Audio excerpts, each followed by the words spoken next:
O teu corpo tem estado a dizer-te alguma coisa e tu estás a ouvi-lo? Porque a verdade é que a diabetes raramente aparece de surpresa, aparece de um dia para o outro. Na verdade, ela vai começando a surgir alguns sintomas. No entanto, será que estamos nós despertos para os ouvir? Bem-vindos a mais um podcast de 5 minutos de saúde. Hoje vamos então falar um bocadinho sobre a diabetes e sobre os principais sintomas. O meu nome é Madalena Carneiro, sou enfermeira coordenadora da clínica MyLab.care e estamos então hoje aqui para vos falar sobre a diabetes. Antes de mais, vamos aqui simplificar e tentar esclarecer aqui alguns conceitos. O que é a diabetes? A diabetes, efetivamente, é a incapacidade do nosso organismo para ou produzir ou para utilizar a insulina. E o que é que a insulina faz? A insulina faz com que a nossa glicose, portanto o açúcar que ingerimos, entre para dentro das células. Quando a insulina não funciona ou quando nós não produzimos insulina, o que acontece é que a glicose, o açúcar, fica acumulado no nosso sangue. Vou tentar aqui explicar um bocadinho melhor. A insulina funciona um bocadinho como uma cancela, ou seja, vai abrir as portas para que o açúcar entre dentro das células. E onde é que nós precisamos de energia? Precisamos dentro das células. O açúcar dentro da nossa corrente sanguínea, por isso no sangue, não tem qualquer utilidade e, na verdade, faz com que o sangue fique mais espesso e que acabe por se acumular nos capilares e que leva aos sintomas também da diabetes. Pronto, por isso, de uma forma geral, é isto. Há principalmente três tipos de diabetes. Diabetes tipo 1, que na maioria dos casos é uma diabetes que é insulino-dependente e que acontece maioritariamente em crianças, adolescentes e jovens adultos. No entanto, também pode aparecer numa idade adulta ou depois.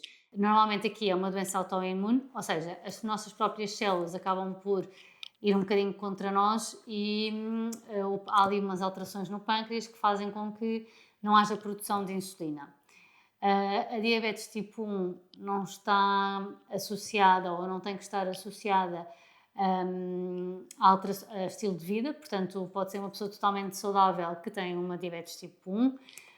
E a diabetes tipo 1 muitas vezes ou algumas vezes poderá acontecer após alguma infecção. Portanto, há alguns sintomas que aparecem, ou na maioria dos casos os sintomas aparecem após alguns tipos de infecção que vai ali um bocadinho acordar a doença. E temos então a diabetes tipo 2. A diabetes tipo 2, esta sim, tem a ver com a baixa tolerância que nós temos à insulina e à glicose, ou seja, o pâncreas produz, mas pode produzir em menos quantidade ou efetivamente o nosso organismo não conseguir utilizar essa insulina da mesma forma, mas o que vai fazer é a mesma coisa, vai aumentar a concentração de açúcar na nossa corrente sanguínea, o que vai fazer com que o sangue se torne então mais espesso e vai entupir, entre aspas, algumas das nossas veias e dos nossos capilares. A diabetes tipo 2 efetivamente está relacionada com hábitos de vida, portanto, quando nós comemos muito açúcar vamos começar a ter esta intolerância, ou seja, a insulina que nós produzimos não é suficiente para o açúcar disponível e a insulina não consegue levar então o açúcar todo para dentro das células e também então há essa acumulação. Não é o tema 2, mas também queria dizer que há outro tipo de diabetes que é bastante, não é bastante comum, mas tem ainda alguma prevalência, que é a diabetes gestacional, que acontece durante a gravidez e que habitualmente passa após a gravidez, mas sim que as grávidas também têm que estar despertas para estes sinais. Antes de falar aqui então de sinais e de sintomas que vamos aqui falar e abordar, gostava também que vocês percebessem como é que se faz aqui o diagnóstico. Há várias formas de fazer o diagnóstico, mas o diagnóstico é principalmente tentar perceber qual é que é a quantidade de glicémia que nós temos, ou seja, de açúcar no sangue, e para isso há várias metodologias. Há a glicemia capilar, é aquela picadinha no dedo em que dá o resultado do valor da glicémia naquele momento. É importante perceber, por exemplo, em jejum ou então após uma refeição para tentar perceber efetivamente quais é que são os valores e que alterações é que há. Outra forma bastante eficaz é a hemoglobina glicada, que aquilo que nos vai dar é basicamente a média dos últimos 3 meses da vossa glicémia. Dá lá vários indicadores, sendo que um deles é a média da glicémia nos últimos 3 meses, o que pode ser bastante útil para tentar perceber ou se temos uma diabetes controlada ou, na verdade, se os últimos meses como é que têm sido e se aquela glicémia capilar que fizemos ou se aquela glicémia em jejum que fizemos nas análises está de acordo ou não com a média que temos tido. Pode ser só um acaso, podemos ter comido mais açúcar e não ter conseguido fazer então esta utilização correta da insulina e por isso a glicemia só não é um valor final. E para terminar, também temos aqui outra forma de fazer, que é através dos testes de tolerância à glicose, que são aqueles muito utilizados nas grávidas. Por isso, todas as grávidas fazem isso efetivamente para despistar a diabetes gestacional, que é que se tem que beber uma quantidade de açúcar que vem dentro de uns frasquinhos, normalmente não são muito bons, nem o sabor é muito bom, e depois tem que se fazer 3 colheitas de sangue para tentar perceber qual é que é o impacto que tem o açúcar no nosso organismo, ou seja, como é que nós vamos reagir e o que é que a insulina vai produzir e qual é que é a quantidade de insulina que vamos produzir e se a insulina é suficiente então para comatar este excesso de açúcar naquele momento. É muito importante dizer que efetivamente há pessoas que sabem que têm diabetes, estas análises até são algo comuns, mas estima-se que muita gente não sabe que tem diabetes. Estima-se que em Portugal vivem cerca de 400 mil pessoas com diabetes sem terem o diagnóstico feito. Isto juntando a todas as outras que têm o diagnóstico feito. Por isso é muito importante estarmos atentos aos sintomas para tentar minimizar os sintomas e os efeitos a longo prazo da diabetes. Porque, como eu estava a referir, a diabetes acaba por tornar o sangue mais espesso e o que vai fazer é com que entupa então os capilares. E isto vai fazer com que possa haver problemas renais, porque o sangue não chega aos rins, que haja problemas a nível de oculares, ou seja, as pessoas começam a perder a visão. Também porquê? Porque o que irriga o olho são pequenos capilares, são vasos mesmo muito pequeninos, e se este sangue está mais espesso vai ali bloquear. E depois outras coisas, como perda de sensibilidade, por exemplo, nas extremidades. É muito importante perceber se há feridas, se não há feridas, porque as pessoas acabam por perder a sensibilidade. Por exemplo, a pessoa que tenha diabetes que não esteja muito controlada, é muito comum também poder perder a sensibilidade, por exemplo, nos pés e não se aperceber que tem uma ferida, por exemplo, estar com calçado o dia todo com os sapatos que até não são confortáveis, mas com a diminuição desta sensibilidade faz ali uma ferida que depois é muito difícil de cicatrizar, exatamente pelas mesmas razões, porque o sangue não está a chegar ali tão bem. Portanto, é muito importante conseguirmos detectar precocemente, com aqueles sintomas mais agudos que eu já vou falar, para evitarmos estes problemas a longo prazo. Então, que sintomas e sinais é que são estes? Muita sede, uma das coisas que dá é mesmo muita sede, uma sede difícil de controlar, uma pessoa parece estar sempre a beber água e continua sempre com sede. Também muita vontade de ir à casa de banho, portanto urinar com muita frequência, muita quantidade, ou seja, não é como por exemplo uma infecção urinária, temos sempre vontade de ir à casa de banho, mas quando vamos não fazemos nada, não, há sempre muita saída de urina. E também aumento da fome, há muita fome. Porquê? Porque o nosso organismo continua a precisar daquela glicose que está dentro das nossas veias, que não está a circular para as células, ou seja, não estamos a dar energia às células. Então o que é que o corpo acha? Acha que nós não comemos e vai pedir mais comida. E é por isso que dá esta fome.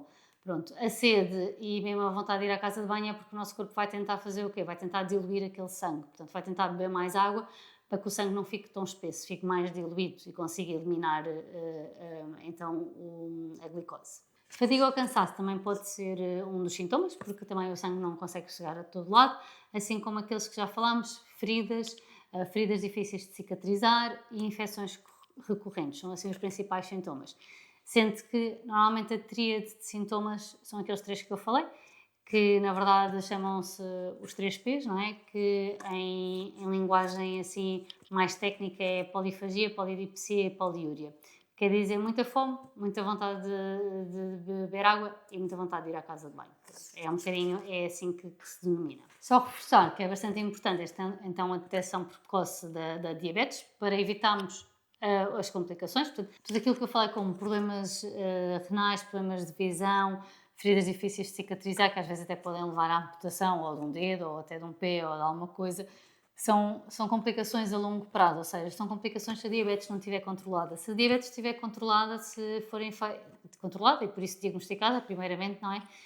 Estas complicações podem ser evitadas ou mesmo proteladas para muito lá mais para a frente. Por isso, não quer dizer que um diabético tem estes problemas todos, uma pessoa com diabetes tem este problema todo. Se ela estiver controlada, a probabilidade de ter estes efeitos secundários, entre aspas, é menor. Então, há algumas dicas de como é que se pode prevenir. E aqui reforço, estamos a falar da diabetes tipo 2, que é aquela que nós conseguimos controlar, ou seja, que temos algum impacto, que os nossos hábitos de vida têm algum impacto.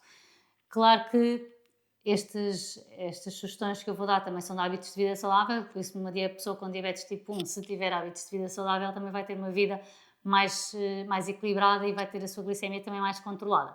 mas onde isto pode ter um impacto bastante significativo é na diabetes tipo 2. A alimentação é equilibrada, principalmente a reduzir os açúcares e os açúcares de absorção rápida, tudo o que seja açúcares processados, isso tudo, e açúcares de absorção rápida, tentar diminuir o consumo. É muito importante a atividade física regular. A atividade física ajuda a regular um bocadinho aqui o ciclo da insulina e faz com que sejamos mais tolerantes à insulina, ou seja, este vício que o nosso corpo tem sempre a produzir insulina, porque estamos sempre a comer açúcar, vai otimizar e, portanto, vai ser mais fácil também que a insulina e o açúcar funcionem da maneira correta. Portanto, vai fazer com que o açúcar entre nas células mais facilmente. Análises periódicas, como é óbvio, como a diabetes tem estes sintomas, mas se formos pensar, os 3 P's que eu falei, são sintomas que às vezes desvalorizamos, portanto, se fizermos análises frequentes, se fizermos análises anuais, vai-nos ajudar a perceber como é que está o nosso corpo e que também são muito importantes depois para controlar, ou seja, uma pessoa com diabetes depois também deve controlar aqui alguns parâmetros, por isso ir ao médico e fazer exames com frequência é uma medida para despistar atempadamente a diabetes. E não se esqueçam de ouvir o vosso corpo e se tiverem estes sintomas que falamos, aí fazer análise, ir ao médico, aconselharem-se, perceber se efetivamente é uma diabetes, se é outra coisa. Portanto, ouçam o vosso corpo, tentem perceber quais é que são os sintomas que aparecem, porque o nosso corpo está-nos sempre a dar sinais, por isso é importante estarmos atentos a que sinais é que o nosso corpo nos está a dar. Se tiverem alguma dúvida, também podem marcar as consultas de enfermagem que podemos aconselhar e que podemos também avaliar aqui a glicemia capilar ou até a hemoglobina glicada aqui na clínica, com resultados imediatos que não necessitam de ser feitos no laboratório, por isso, para alguma destas situações é só marcar no nosso site, malep.q, ou então por telefone, ou na verdade podem aparecer e se tivermos cá algum enfermeiro disponível ele poderá dar essa informação toda num momento. Se quiserem mais dicas, não se esqueçam, nós estamos no Instagram, TikTok e Facebook em malep.q. Aqui o episódio, para além do Spotify e Instagram, também vai estar disponível no YouTube, como desde o início da temporada, portanto desde a segunda temporada, por isso vão lá, subscrevam, ponham likes e partilhem com quem vocês acham que possa ser interessante este episódio. Até o próximo episódio.